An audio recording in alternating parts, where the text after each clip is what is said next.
آپ کی نظر میں غزوہ ہند کا یہ ممکنہ آغاز ہے؟ ہاں بالکل ہے، ممکنہ آغاز نہیں ہے، یقینی آغاز ہے۔ غزوہ ہند کے بارے میں حضور نے فرمایا کہ حضرت ابو ہریرہ بتاتے ہیں کہ 2 لشکروں کے لیے بشارت ہے، ایک وہ جو عیسیٰ ابن مریم کے ساتھ جنگ کرے گا اور ایک وہ جو ہند پر چڑھائی کریں گے۔ حضرت ابو ہریرہ کہتے ہیں حضور نے اتنی فضیلت بیان کی کہ اگر مجھے خبر ملے کہ ہند پر وہ غزوہ ہونے جا رہا ہے تو میں اپنا پچھلا اور اگلا مال سارا بیچ کے اس غزوے میں لگا دوں۔ اچھا، ایک یہاں پر میں پوائنٹ کلیئر کرنا چاہتی ہوں کہ جب ہم غزوہ ہند کی بات کرتے ہیں تو ہند کا علاقہ ہے کون سا؟ ہند کا علاقہ یہ سارا ہے جس کو ہندوستان کہتے ہیں۔ ہندوستان سارا پورا بر صغیر ہے، چھوٹا ٹکڑا ہے سمندر سے ہٹ کے،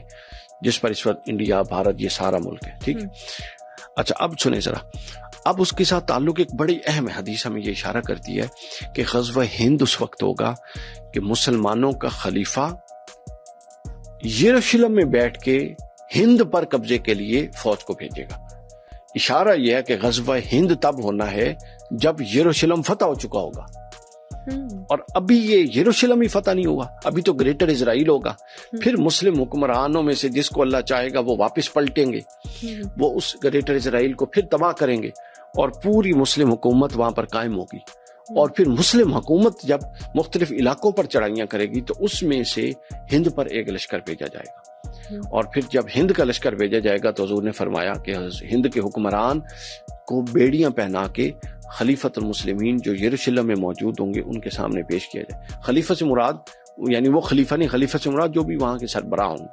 ان کو وہاں پیش کیا جائے گا۔ تو لہٰذا اینڈ آف یہ غزوہ جو ہند ہے یہ یروشلم، گریٹر اسرائیل اور پھر گریٹر اسرائیل کے تباہ ہونے کے بعد کی بات ہے۔ ابھی بہت ہم انیشیل سٹیج پہ ہیں، ابھی تو یہ اسرائیل اور یہ گریٹر اسرائیل اور یہ مارکے ہیں۔ جب یہ اسرائیل ختم ہو جائے گا، ایک دفعہ گریٹر بنے گا، پھر ختم ہو جائے گا،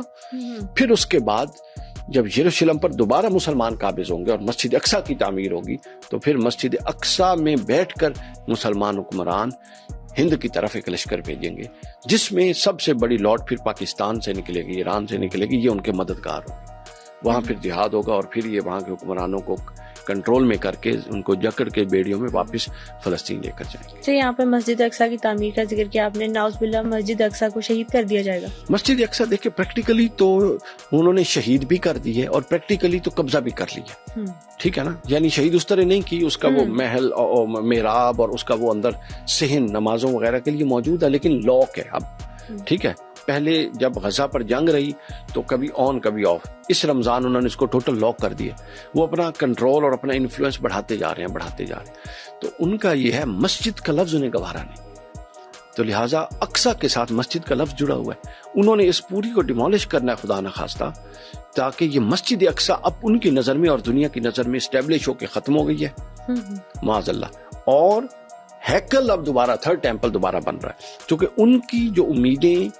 وابستہ ہیں وہ تھرڈ ٹیمپل کے ساتھ ہیں، اور وہاں مسجد اقصیٰ تو ان کو کھٹکتی ہے، ٹھیک ہے نا، میں کھٹکتا ہوں دل یزداں میں کانٹے کی طرح، تو مسجد اقصیٰ ان کو کھٹکتی ہے، لہٰذا انہوں نے یہ سارا وجود ختم کرنا ہے، اور دیوار گریا جہاں موجود ہے وہ ان کی بنیاد ہے، اس پر انہوں نے تھرڈ ٹیمپل کی تعمیر کو شروع کرنا ہے، اور ان کو ہیکل سلیمانی دوبارہ چاہیے، وہ کہتے ہیں جس کے ہم وارث ہیں۔ مسجد کی تو ٹائٹل ہی مختلف ہے، یہ اس کے ساتھ ان کا کوئی کنسرن نہیں ہے۔